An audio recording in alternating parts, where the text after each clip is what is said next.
I admit I may not have spent as much time in a courtroom as you have. I was also recognized with a Special Achievement Award by the Department of Justice. You remember the Department of Justice, right? It's the agency that's been pursuing you for decades. And like Madam Vice President Kamala Harris, I've had a history of prosecuting sex offenders. So thank you for keeping people like us in business. And as for dumb questions, you're always welcome to come here and answer some, if sitting so close to a prosecutor won't make you nervous. Maher is back in battle mode, unloading on Sunny Hostin after her latest anti-Trump tirade. Their feud has been brewing since Maher's fiery clash on The View, and neither looks ready to back down. So what did Hostin say to trigger him? And how did Maher fire back? Here's the twist. Maher defending Trump is like a vegan praising barbecue. Since 2016, he's made hating Trump practically his brand, so seeing him stand up for the guy is downright surreal. Has the world flipped? Selective amnesia? Whatever it is, the shock factor is huge. For nearly 18 months, Hostin and the View crew have treated Trump like a comic book villain, mocking his intelligence, family, and policies while their audience cheered. But Trump finally hit his limit, clapping back hard at a rally in Pennsylvania. I think the other one asking the question is dumber than Kamala. So she's a dummy. I watched her over the years. That is one dumb woman. Sorry. I'm sorry, women. She's a dummy. Trump doesn't do quiet. Feeling the attacks were unjust, he fired back, calling Hostin a dummy. If you've watched The View lately, you know she's turned picking apart Trump's legal troubles into a full-time side hustle, to the point you almost expect her to open with, "Here's today's correction." Was it an insult or just an observation? Either way, stepping into Trump's ring means bracing for a brawl.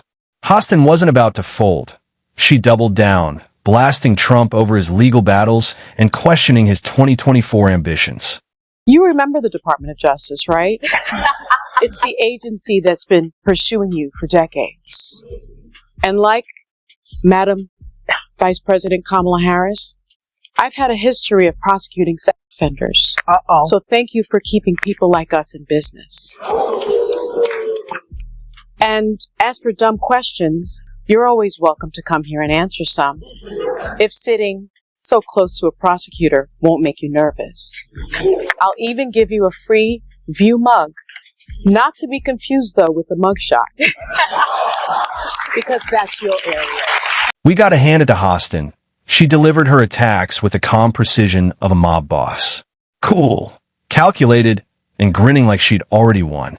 She doesn't just throw insults. She scripts them like a Tarantino scene. Sharp, measured, and meant to leave a mark. But beneath that poise is someone who knows she's walking a legal tightrope, which is probably why her courtroom jabs have become a daily habit. Keep this up, and The View might turn into a legal drama with Hostin as both prosecutor and defendant. Pass the popcorn. Trump, busy running the country and winning an election, didn't waste time on her. He left the counterpunching to his allies, one of whom, surprisingly, was Bill Maher. First, I asked her why she had sex with Trump. Listen to that, and then listen to what she says after that. It's quite at variance of what she said to me in 2018. Why did you Donald Trump? I have no idea. But you say it's not a Me Too case. It is not a Me Too case. I mean, I wasn't assaulted. I wasn't attacked or worse, or blackmailed. They tried to shove me in the Me Too box to further their own agenda. And first of all, I didn't want to be part of that because it's not the truth, and I'm not a victim. That's not what she's saying now. She's talking about he was bigger and blocking the way. It's all the Me Too buzzwords. She said there was a power imbalance of power, for sure. My hands were shaking so hard. She said she blacked out. Blacked out? Here's where it gets interesting. Bill Maher, of all people, jumps in to defend Trump over the same Stormy Daniels allegations Hostin had been hammering. And here's the kicker. If Hostin were half the prosecutor she pretends to be, she'd have spotted the glaring holes in Daniels' story. This isn't rocket science. It's basic fact-checking. But woke culture has a way of blinding its believers, turning vengeance into the goal instead of truth. Why bother with evidence when outrage gets more applause, right? The trial in New York the one he got convicted for, was the greatest fundraising bonanza ever. He was lagging behind Biden, and now he's pulled quite a bit ahead. That trial was the greatest reason people had to send their checks for 5, 10, 25, whatever dollars to Donald Trump. So I was always with you on the one in New York, the hush money trial. I don't think they should have brought that one. It was just always going to look like a case, and people were always just going to look at it that way. Maher then zeroed in on Hostin's anti-Trump crusade, slicing it apart with the precision of a comic surgeon. He argued her over-the-top attacks don't weaken Trump, they fortify him. She's basically gift-wrapping his base's loyalty and handing it over. In his view, these so-called legal battles are nothing more than political soap operas dressed up as justice. How is this even newsworthy? You can almost hear him smirk. The woke mob can't land a clean hit. They swing wildly, miss, and land face first in the dirt. No wonder Maher couldn't resist calling it out. And when Hostin finally admitted people backed Trump because of his policies, she made the classic woke move. She turned her fire on the voters themselves. I think the more relevant question actually is, what is wrong with America? What is wrong with our country that the Republican Party would choose as a candidate and support a candidate who is an insurrectionist, who is an election denier, who is someone who was twice impeached, 34-time convicted felon, someone who has been accused of alleged misconduct by 26 women, found liable for sexual abuse. What is wrong with this country that they would choose a message of divisiveness, of xenophobia, of racism, of misogyny, over a message of inclusiveness, a message for the people, by the people, of the people? That is what the problem is. Straight from the woke playbook, when you can't win the argument, attack the people who disagree. Sunny Hostin went all in, aiming her fire at millions of Trump supporters. Her logic? His legal troubles should have scared them off. Reality check. They didn't run, they doubled down. Why? Because Trump didn't just run a campaign. He built a movement that made everyday Americans feel like they had a fighter in their corner. To his base, the court cases weren't proof of guilt. They were proof the system was desperate to take him out. Hostin can't grasp that, so instead of understanding the appeal, she demonizes it.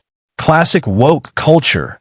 Skip the nuance, vilify dissent, and bask in self-righteous outrage. No wonder her rants land with more eye rolls than impact. And as we'll see, that strategy blew up in her face, big time. He has some real fans. Oh, sure. But there's a lot of people good for him, and that's their little secret. We don't like him either.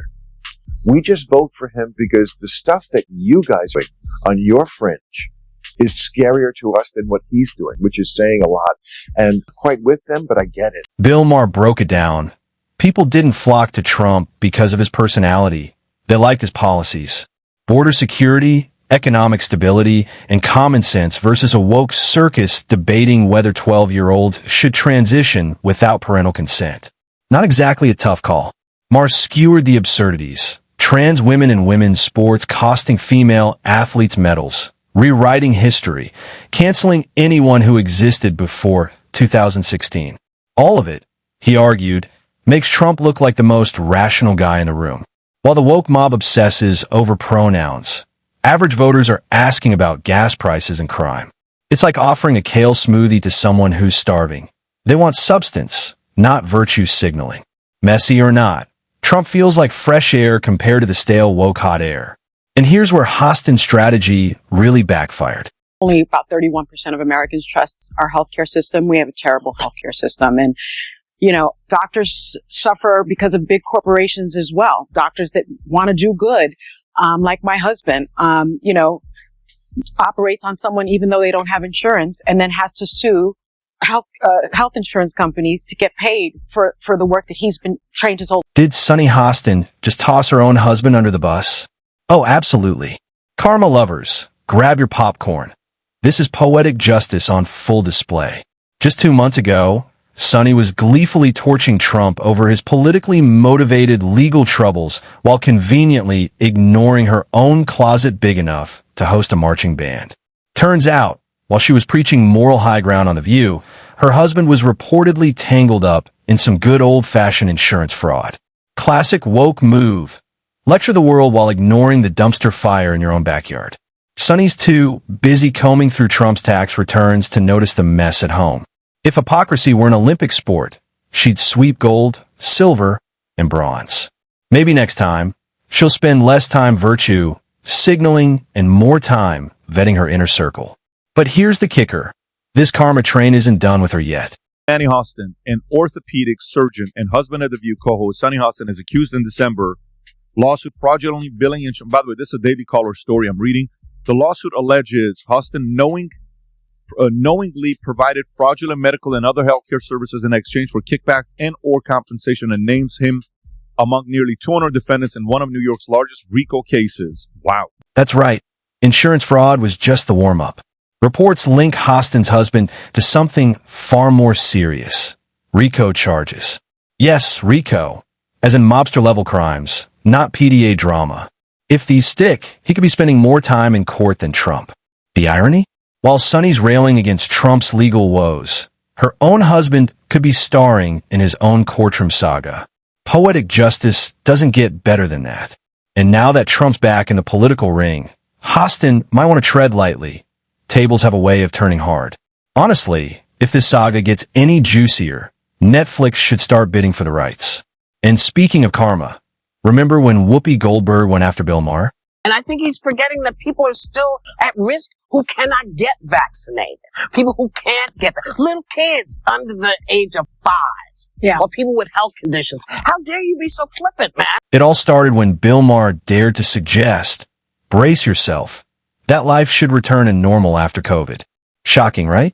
He even brought data to back it up. Enter Whoopi Goldberg, charging in like a gladiator on a mission, treating Maher's argument as if he'd advocated licking doorknobs.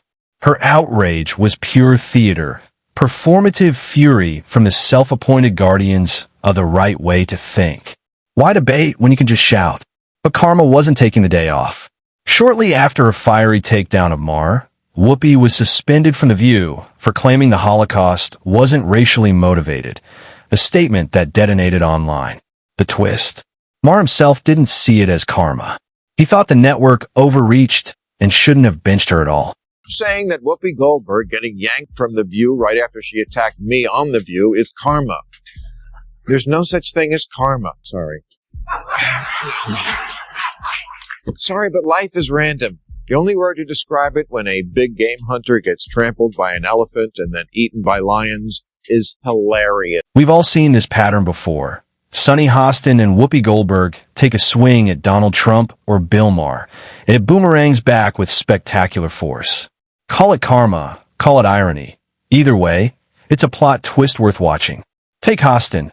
After months of roasting Maher and Trump, she's now in the hot seat thanks to her husband's starring role in one of New York's biggest lawsuits.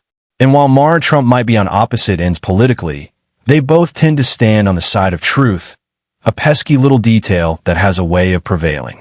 Meanwhile, Sunny's prepping for her own legal showdown. Sunny Hostin and her husband, Dr. Emmanuel Hostin, are preparing for a legal battle to fight accusations that he committed federal insurance fraud. The View co-host and the orthopedic surgeon have hired lawyers Mark Garagos and Daniel Thwaites after Emmanuel was named in one of the largest federal RICO cases ever filed in New York. The Hostins have brought in the big guns. Celebrity attorney Mark Garagos, who's defended everyone from Michael Jackson to Winona Ryder, teamed up with Daniel Thwaites, a name straight out of a John Grisham novel. They're not just fighting fraud allegations. They've slapped back with a $5 million countersuit for defamation and emotional distress.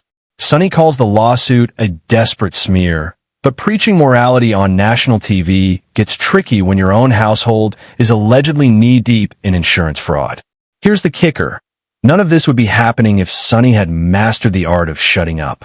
Months of trashing Trump's legal woes only to land in her own courtroom drama? That's not just ironic, it's poetic. Who doesn't have moments from your past that make you cringe? Who hasn't said, I can't believe I said that. I can't believe I wore that. I can't believe I thought that. I can't believe I did that. You ate dirt.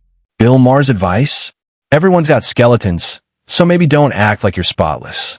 If someone played the highlight reel of our worst moments, the collective cringe could power a city, and half of us would be packing for prison. Dragging out Trump's past like a late-night doom scroll through an ex's Facebook isn't moral high ground. It's petty. Maher's point cuts through. The louder you judge, the more your own flaws show.